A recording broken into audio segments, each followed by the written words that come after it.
বিসমিল্লাহির রহমানির রহিম। ভিউয়ার্স, কেমন আছেন সবাই? আশা করি সবাই অনেক ভালো আছেন।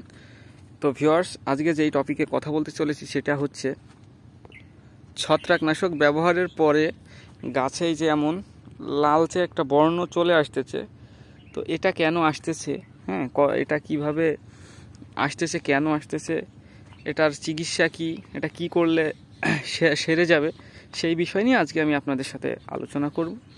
তো ভিউয়ার্স, আমরা ড্রাগন বাগানে যখন স্প্রে করি, এই যে শক্ত ডোগাগুলো যেগুলো আছে, তাই আমরা যত পরিমাণে ওষুধ দিই না কেন এটা কিন্তু সহ্য করতে পারে।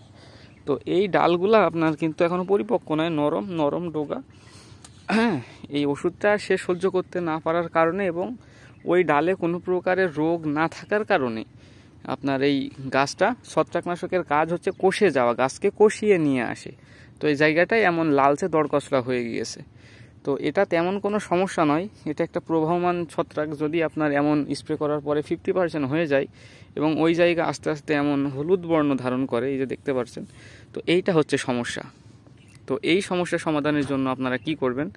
তো যেহেতু আমরা স্প্রে অটোমেটিক কালকে করে দিয়েছিলাম, তো আমরা ব্যবহার করেছিলাম টাঙ্গো 16 লিটার ঢমে 20 ml এবং নুইন, এটা প্রবাহমান ছত্রাকনাশক, এটা হচ্ছে কার্বনডাজিম গ্রুপের। তো আপনারা এই ঔষধটা ব্যবহার করতে পারেন 20 গ্রাম করে দিয়ে, আর সারা বাগান স্প্রে করে দিবেন। ইনশাল্লাহ আপনাদের বাগান যে পর্যন্ত ওই যে দরকসরা হয়েছে ওই পর্যন্ত থেমে যাবে, আর হবে না। তো এই ছিল আজকের ভিডিও। যদি ভিডিওটি ভালো লাগে অবশ্যই একটি লাইক এবং একটি কমেন্ট এবং একটি সাবস্ক্রাইব করে পাশে থাকবেন, এবং ড্রাগন সম্পর্কে খুঁটিনাটি এবং যাবতীয় বিষয় জানতে অবশ্যই আমাদের সাথে যুক্ত থাকুন। আল্লাহ হাফিজ।